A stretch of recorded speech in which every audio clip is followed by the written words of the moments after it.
Hi there, this is Student Guide Live and we will be discussing the conditions of residential status applicable to individual.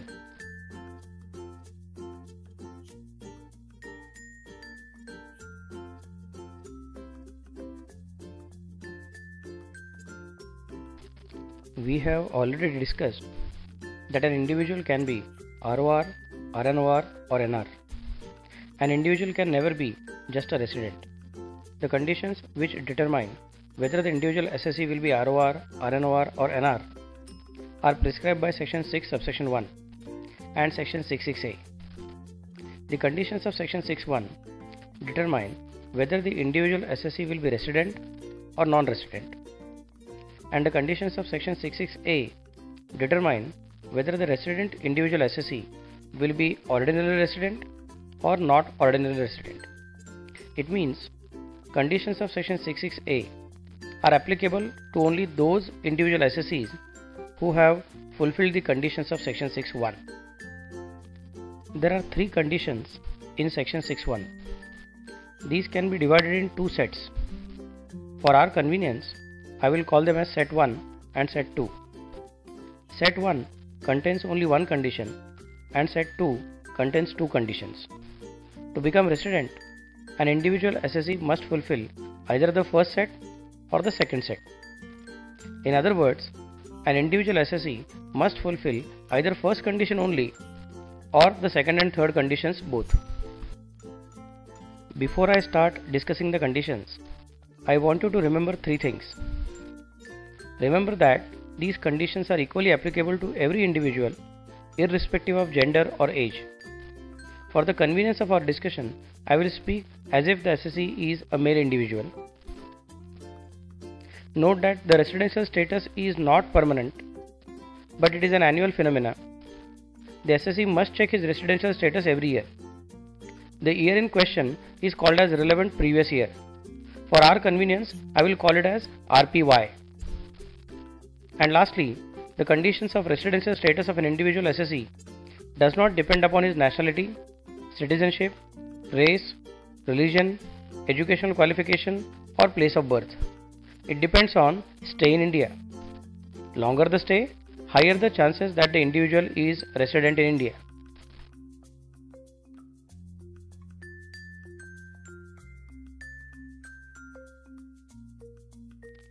Now, let us understand the conditions. Set 1 says, if the individual stays in India for a period of at least 182 days during the RPY, then he will be treated as resident in India. It means if the stay in India during RPY is equal to or greater than 182 days, then he will be treated as resident in India. If this condition is not fulfilled, that is, if the stay in India during RPY is less than 182 days, then the second set of conditions come into picture. Remember, second set comes into picture only if the SSE does not fulfill the condition of at least 182 days given by Set 1.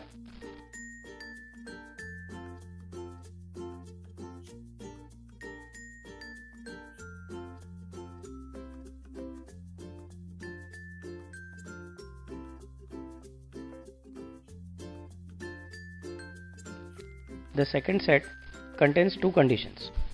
To be classified as resident, the SSE must fulfill both these conditions.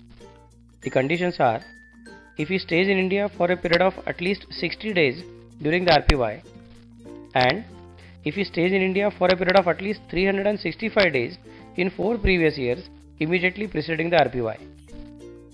It means the second set asks you to consider the stay of individual in the RPY as well as in 4 previous years immediately preceding the RPY. During RPY, his stay must be either equal to or greater than 60 days, and the total of his stay in 4 previous years immediately preceding RPY should be equal to or greater than 365 days. If the SSE fulfills the condition of 182 days as given by Set 1, then he is already resident. There is no need to check the conditions of second set. If the SSE fails to fulfill the condition of 182 days, then we will check the conditions of 60 days and 365 days as given by Set 2. Remember, in set 2, fulfilling both the conditions is necessary to be classified as resident. Failing to fulfill any one of them will make him a non-resident. That is, if he fulfills 60 days in RPY but does not fulfill 365 days in 4 years, then he is a non-resident. Similarly, if he fulfills 365 days in 4 years but does not fulfill 60 days in RPY, then also he is a non-resident. If the SSE is non-resident, then there is no need to check the conditions of section 66A. But if he is resident, then it is necessary to check the conditions of section 66A. It is more like your result.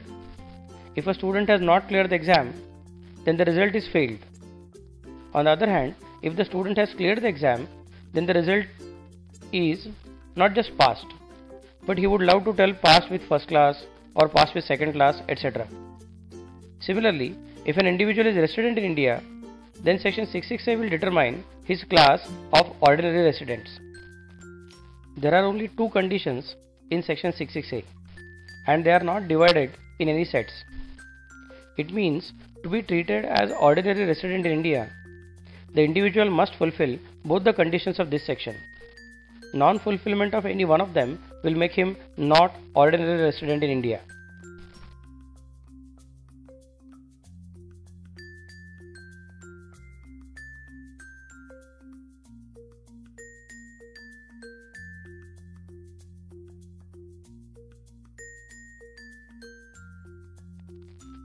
The first condition says, if he stays in India for at least 730 days in 7 previous years immediately preceding the RPY, and the second condition asks you to check whether he was resident in India in any 2 out of 10 previous years immediately preceding the RPY.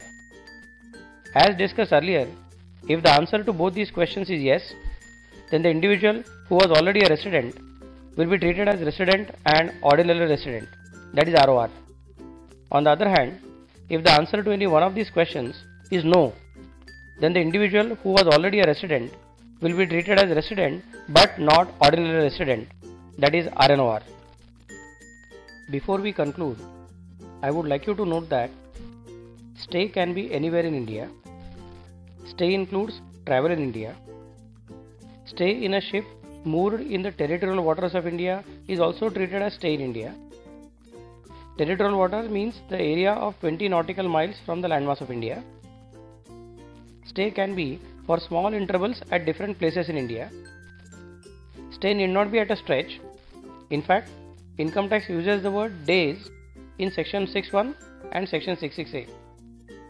It means if an individual goes out of India and comes back several times during the year, then his stay for the RPY is equal to total stay in each such visits during the RPY. In case of a day of arrival and day of departure, if the time of arrival and time of departure is known, then the collection of 24 hours is counted as one day. And for exam purpose only, if the time of arrival and departure is not known, then both such days are assumed to have been stayed in India. And last but not the least, due to a proviso to section 6 subsection 1, in some cases, the second set of conditions of section 6.1 are not applicable. That is, in case of an Indian citizen leaving India permanently or for a longer duration of time or as a crew member of an Indian ship, the second set of conditions of section 6.1 are not applicable.